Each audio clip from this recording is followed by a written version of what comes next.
Tardif doesn't, because it's a French name, isn't it? Tardif doesn't actually come from time and relative dimension in fountain pens.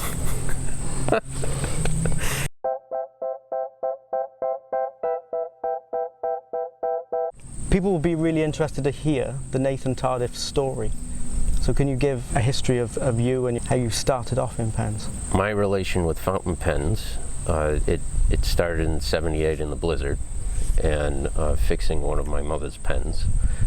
And then it progressed to my first pen show, which was at Boston, and we were at yesterday.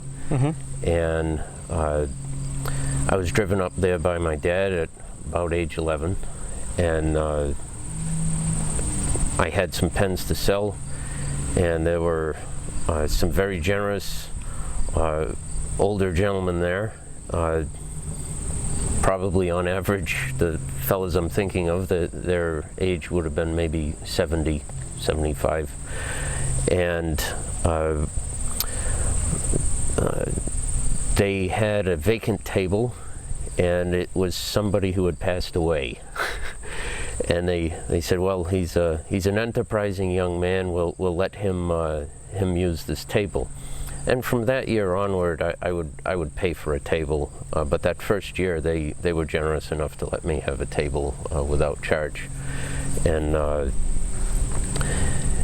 I discovered you could find sacks from the White Rubber Company, you could get supplies, you could find parts to fix pens. There was a whole microcosm, a universe of things that previous to that moment I thought were impossible. It was a dream come true to just find the parts to restore pens that up until that point I had been cannibalizing pens. You'd find a pen with a working sack, and if it was of less apparent value or less utility to yourself, you'd take the sack out of that and put it into another, but that wound up leaving a pen that was useless. And that first moment, I think I spent most of my money that day on vacuumatic tool, vacuumatic diaphragms, pen sacks, everything to do pretty much with pen repair, and those consumable items. That was extremely important. Then, as time progressed, the way I got out of a summer job, because my siblings were expected to get a summer job, and I was already pretty much working full-time soon after the age of 11 at fountain pens. I had discovered a cache of vintage inks in the local area, some of them dating back to whaling days in the city of New Bedford. There's one particular location that was good. It was in a basement of a very old store in the city of New Bedford in the historic district, and nobody wanted the inks. Most of the inks had gone bad. Waterman inks in particular were always half and half. There was half clear water on the top and half sediment on the bottom. And they had really nice labels, and they had nice boxes, and they were in pristine condition. The stationery store hadn't even had them touched. And there were Japanese collectors that bought these, and I was able to generate enough shipping out ink. It's odd, but the first really worthwhile endeavor was ink before fountain pens. I guess a premonition of things to come, but I was able to get a check from Japan, and by showing that to my dad, I was exempt. I was the only sibling exempt from having to get a summer job from somebody else. When you could prove that you could show that you were earning yourself some money. Right. I believe I had done better in that particular week than my siblings had for a bit longer, and I got the exemption. I never had to work for anyone else. Yeah.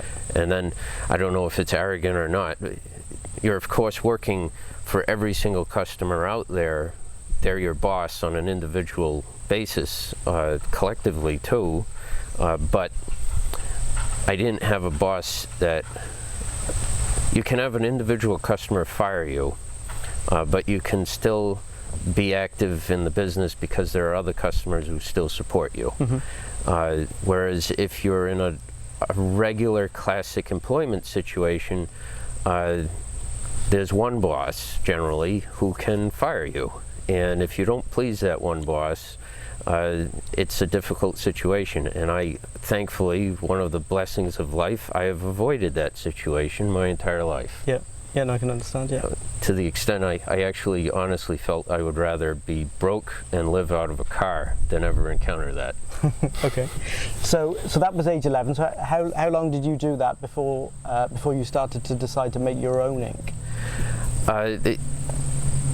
People were asking that at the Boston Pen Show, and I think it came to a critical point when I would be at a stationery store, a big box store like a Staples or an Office Max, and rollerball companies were advertising these really durable inks, and how they would resist forgery attempts, they could resist UV light, resist solvents, bleaches, and the ink technology by that point in time had gotten extremely good. And we were degrading fountain pen ink technology to a point where the number one selling point was this ink is safer than water in your pen, and your pen is precious. It is so precious that it should only have an ink used in it briefly that can wash out, and that is completely useless as a writing instrument. And if you were comparing the competition of this rollerball that had an extremely utilitarian ink to an ink that would fade out in regular sunlight, like today, there were some of these inks that if you put it out on the lawn here, they would begin to fade within a few hours. Yeah, you could notice it. I remember in school, I used to write with a fountain pen, which was not that common where I'm from, and it was a Parker, and it used to use Parker Quink royal blue washable ink. And I remember on the odd occasions when the teachers would put your work up on display on the wall, you'd look back at it and see that the fountain pen ink would have faded in comparison to some of the roller balls that people had used, or ball pens that people had used, and they'd still show as visible, and the fountain pen ink would be almost invisible. Right, and it affected the regular, I think you call it the biro, or the regular ball pen from the World War II era. That one in particular, the most devastating thing on the rollerball marketing was a description of check washing and a certain type of fraud that was still common in the 90s, where the use of acetone and certain alcohols, chemical solvents, would remove ball pen ink, just wash it off, and if you isolated the person's signature, you would have a signed check that was a blank check. Okay, yeah. And so the fading of the incredibly weak fountain pen inks, that was the other thing that got me. If you're buying a fountain pen that's a showpiece and that you're going to keep in a humidor or a safe and you're never going to use it, I definitely wanted to make a pen that was so affordable that people wouldn't fear damage to an investment, damage to an item they had bought. Hence the Charlie in particular, you get this free pen with a pretty big bottle of ink. Yeah. And it's described, and in the accounting it is definitely free. The price of the ink before the Charlie pen and after is the same. The Charlie pen cost absolutely nothing.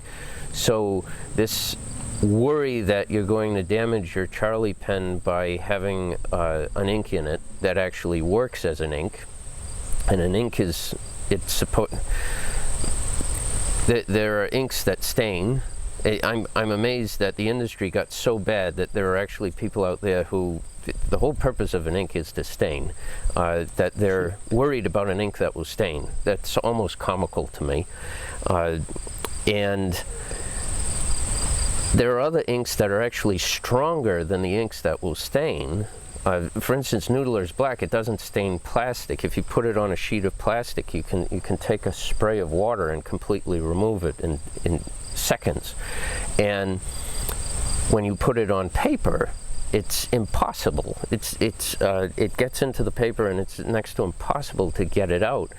And I always thought they had it completely backwards. There were some inks that were incredibly easy to get out of the paper and actually more difficult to get out of the pen back in the 90s. And I don't know if that would be edited, but I always thought that was ass backwards. No, I think that's fine. I think that's fine. Yeah.